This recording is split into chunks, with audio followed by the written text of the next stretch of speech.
सबरी माता के नाम पर भोजनालय अयोध्या में। समरसता तो यह है जो डबल इंजन सरकार ने किया है, बिना भेदभाव के अयोध्या में भी दिखाई देता है। राम जी की पेड़ी, वहीं पर सरयू जी का जल सड़ता रहता था, कभी साफ नहीं होता था। आज एक ओर से धारा आती है, दूसरी तरफ से निकल जाती है। ठीक वैसे ही जैसे हरिद्वार में हरि जी की पेड़ी है, ऐसे ही अयोध्या में राम जी की पेड़ी भी दिखाई देती है। ये डबल इंजन सरकार ने किया है। सरयू मैया की आरती रोज होती है, हजारों लोग उसमें भाग लेते हैं। अब यही अंतर है, आज समाजवादी पार्टी और कांग्रेस के लोगों ने मंदिर निर्माण में बाधा खड़ी की, राम के नाम पर प्रश्न खड़ा करने का प्रयास किया, राम भक्तों पर गोलियां चलाई, अयोध्या के नाम पे पहचान का संकट खड़ा किया। ये डबल इंजन की सरकार आई, भगवान राम का भव्य मंदिर का निर्माण हो गया, कोई रोक नहीं पाया। आज आस्था आती है, लाखों लोग अयोध्या आते हैं, अभिभूत होकर के जाते हैं। इन्होंने हनुमानगढ़ी की सीढ़ियों पर नमाज पढ़ाने का पाप किया था, और हम लोगों ने अयोध्या को स्वच्छ और सुंदर बनाकर के सनातन धर्म की एक सांस्कृतिक राजधानी के रूप में फिर से उसकी स्थापना के साथ जोड़ा ही है।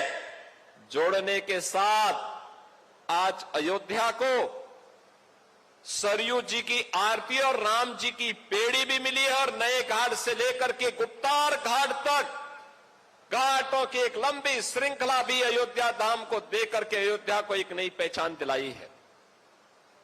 बहनों और भाइयों, आज अयोध्या में भक्ति पथ हो, राम पथ हो, जन्मभूमि पथ हो, ये सभी अयोध्या की पहचान बन रहे हैं। जो सिंगल लेन था, जो 4 लेन और 6 लेन की सड़कें हैं, चारों ओर से एयर कनेक्टिविटी, रेलवे की कनेक्टिविटी, रोड की कनेक्टिविटी आज अयोध्या को नई पहचान दिला रहा है।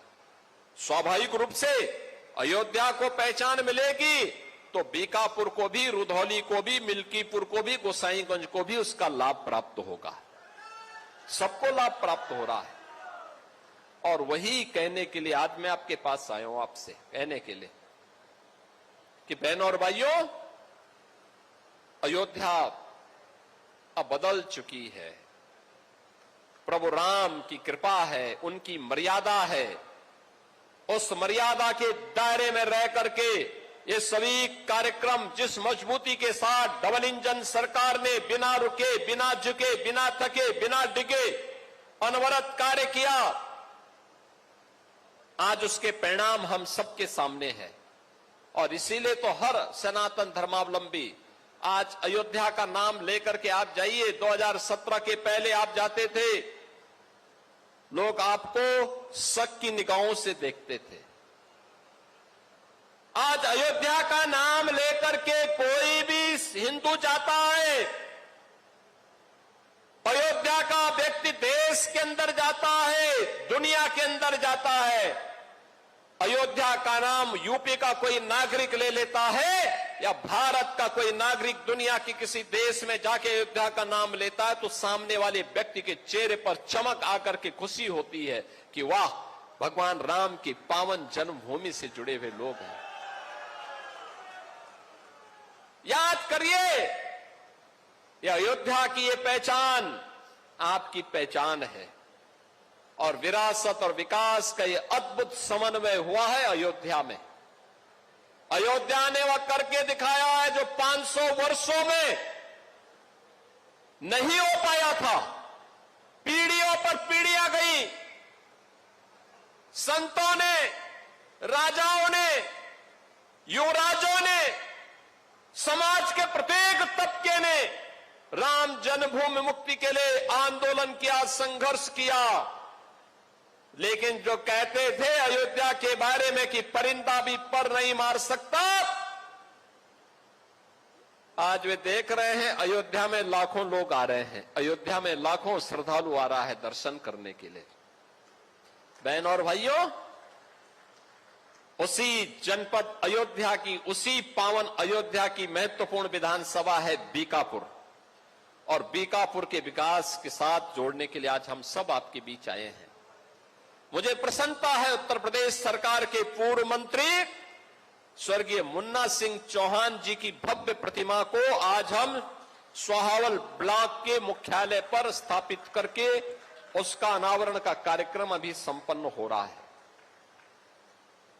मुझे प्रसन्नता है अयोध्या विकास कर रही है, मुझे प्रसन्नता है बीकापुर, रुदौली, गोसाईगंज, मिल्कीपुर विकास कर रही है। और मुझे प्रसन्नता है इस बात को लेकर के लगातार परसों से ही यहां बारिश थी, कल तो खूब बारिश पड़ी, पूरा भीगा हुआ है, जगह जगह पानी लगा हुआ है। मुझे लगता था पता नहीं कार्यक्रम हो पाएगा कि नहीं हो पाएगा, क्योंकि मेरे कार्यक्रम चल रहे हैं हर विधानसभा क्षेत्र में। मेरी इच्छा थी, लेकिन अयोध्या के कार्यक्रमों के कारण मैं अयोध्या तो आता था, मिल्कीपुर भी आया था, रुधौली भी आया था, लेकिन बीकापुर 2022 के बाद से मेरी इच्छा थी कि मैं वहां आऊं।